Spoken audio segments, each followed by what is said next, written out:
ভাটপাড়ার গুলিকাণ্ডে জিজ্ঞাসাবাদের জন্য ব্যারাকপুর গোয়েন্দা বিভাগ দপ্তরে ডাকা হলো প্রিয়াঙ্গু পাণ্ডেকে। নিশিদিন ডায়াগনস্টিক সেন্টার, এ কমপ্লিট ডায়াগনস্টিক সলিউশন। আমাদের ঠিকানা 144/1 সেন্ট্রাল রোড, আনন্দপুরি, ব্যারাকপুর, কলকাতা 122। আমাদের যোগাযোগ 9875338719। 28 আগস্ট ভাটপাড়ায় বিজেপি নেতা প্রিয়াঙ্গু পাণ্ডের উপর গুলি চলার ঘটনায় বিজেপি নেতাকে জিজ্ঞাসাবাদের জন্য ব্যারাকপুর পুলিশ কমিশনারেটের গোয়েন্দা বিভাগ দপ্তরে ডাকা হয় শনিবার দুপুরে। কিন্তু ওই দিন তদন্তকারী আধিকারিকরা ব্যস্ত থাকার জন্য জিজ্ঞাসাবাদের সময় পিছিয়ে দেওয়া হয়। সংবাদ মাধ্যমের মুখোমুখি হয়ে বিজেপি নেতা প্রিয়াঙ্গু পাণ্ডে গোটা ঘটনার জন্য তৃণমূল কংগ্রেসকে দায়ী করে বলেন, আমাকে ইয়েস্টারডে নাইট একটা মেসেজ আমি পাই যে আপনার কাছে একটা নোটিশ যাচ্ছে, আপনি ইমেল আইডিতে চেক করে নিন, হোয়াটসঅ্যাপ চেক করে নিন এবং হার্ড কপিটা আমি সকালবেলা পাঠিয়ে দেবো। সেই নোটিশটা আমি দেখি আজকে দুপুরবেলা 2:30টার সময় ডিডি অফিসে আমাকে ডাকা হয়েছে, যে গুলি এবং বোমা যে আমাদের উপরে চালানো হয়েছিল সেই কাণ্ডটা নিয়ে। আমি বললাম ঠিক আছে, পজিটিভলি আমি আসবো। আমি ঠিক 2:30টা আগেই 10 মিনিট আগে ইন করে গেছি। যখন ইন করেছি তখন শুনতে পারছি যে আমার আইও যিনি আছেন উনি অন্য কাজে ব্যস্ত আছেন, উনি বলছেন একটু 5টার সময় আসলে খুব ভালো হবে। এইটাই ব্যাপার। কেন ডেকেছেন জানেন? কি জন্য ডেকেছেন জানেন? সেই কেস রিলেটেডই কিছু বলছেন, জিজ্ঞাসাবাদ আছে।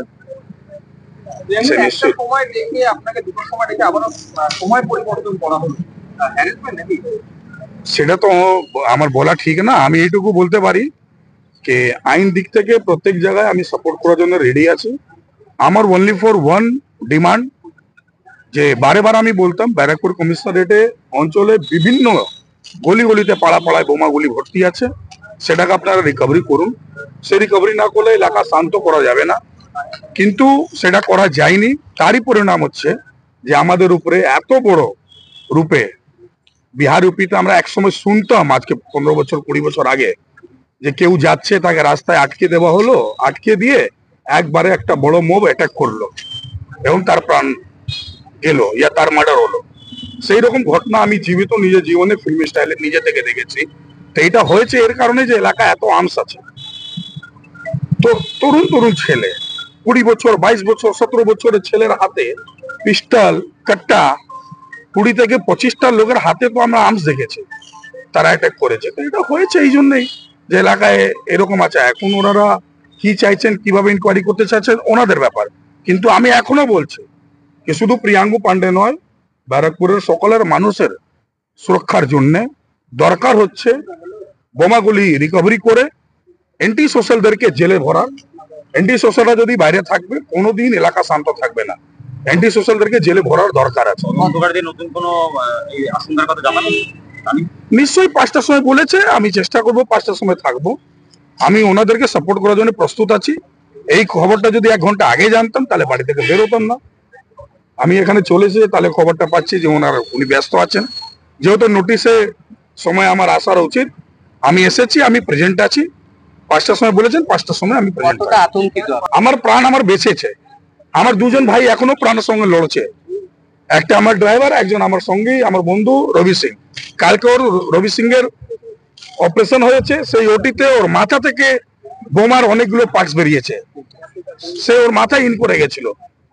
তো এইরকম পরিস্থিতিতে ভগবান ওই 2জনকে বাঁচাক এবং আগামী দিন পুরো ব্যারাকপুরবাসীকে রক্ষা করার জন্য আমি এখনো বলবো প্রশাসনকে কি আপনারা এইসব এন্টি সোশ্যালদেরকে ভিতরে ঢোকান, বোমাগুলো উদ্ধার করুন। এমপি পার্থ ভৌমিক বলছে আপনি কেন্দ্রীয় বাহিনী নেওয়ার জন্য এই নাটকটা করেছেন। একবার যদি ডন্ডা থেকে মার খায় মানুষ না, তাহলে পট্টি হয়ে যায়। নিজের উপরে গুলি চললে কি হয়, যখন গুলি চলবে তখন মানুষ বুঝবে। গুলি চলাটা এত সহজ না। আমার পাশে ড্রাইভারকে গুলি লাগলো, আমার পিছনে আমার ভাই বন্ধুকে লাগলো, সে গুলিটা আমাকে তো লাগতো যে গণেশ ভগবানটা আমাকে রক্ষা করলেন আমার গাড়িতেই। গণেশ ভগবানের পাশে সেই বুলেটটা আটকেছে যেটা আমার বুকে আসতো। তো সিআরপিএফ, সেন্ট্রাল ফোর্স, সিকিউরিটি এইসব ব্যাপারটা পরে হয়। সব থেকে প্রথমে নিজের জীবনের সামনে যখন জীবন যাবার জায়গাটা চলে আসবে, প্রাণে যখন শেষ হবার সময় আসবে না, তখন বুঝবেন এইসব কথা গল্প বন্ধ হয়ে যাবে। মিথ্যার একটা লিমিট হওয়া উচিত। দাদা, এটা কি পুরো তৃণমূল কংগ্রেসের সরকারের মিথ্যা বলার অভ্যাস হয়ে গেছে। আরজিকর ঘটনা থেকে নিয়ে এখানকার আমার উপরে যে অ্যাটাক হলো, সেই ঘটনার পুরো যদি আপনি দেখেন এদের মিথ্যা বলার হ্যাবিট হয়ে গেছে। এটা কোনো রাজনৈতিক চক্রান্ত? রাজনৈতিক চক্রান্ততে আছে, ভয় পেয়েছে এরা। তৃণমূল কংগ্রেসের এখানকার নেতারা, তারাই তো এদেরকে পালন পোষণ করছে এই ক্রিমিনালদেরকে। পুরোপুরি আর্ম সাপ্লাই সব তো সোমনাথ শ্যাম এন্ড তার ভাই সঞ্জয় শ্যাম এবং কি একটা মুভ বলা ভাগনা আছে রাজ পান্ডের, তার মাধ্যমে হয়েছে। সাধ্যের মধ্যে স্বপ্নের ফ্ল্যাট খুঁজছেন? লাবণ্য গ্রুপের পক্ষ থেকে ব্যারাকপুর হরিসভা মন্দিরের নিকটে সোনাঝুরি আবাসন। থাকছে lift, top floor, set, 0% GST. এছাড়াও থাকছে ব্যাংক লোনের সুব্যবস্থা। ফ্ল্যাট বুকিং চলছে। আমাদের যোগাযোগ 7278200456।